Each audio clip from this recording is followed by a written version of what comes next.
the large majority of men are going to have urinary leakage after a prostatectomy, let's talk about why. This is an example of a bladder with a prostate on the bottom of it here.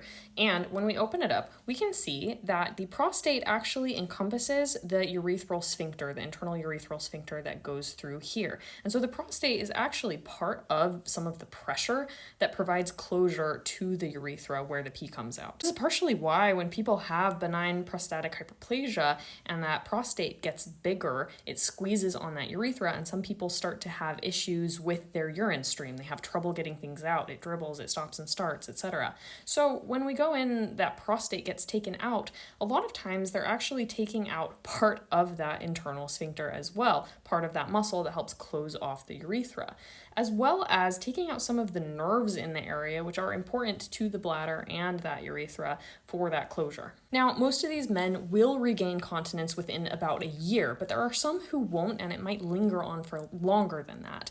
We do have some studies that show that when men do pelvic floor muscle training before and after a prostatectomy, they do have reduced urinary leakage. So if you know you're going to get a prostatectomy, it's a good idea to get into pelvic PT beforehand so that you can prehab your pelvic floor as well as doing it afterwards to make sure that your other muscles and your other sphincter is nice and strong and able to make up for the fact that we are now missing a large part of our urethral sphincter, the one that is supposed to be helping us control our pee.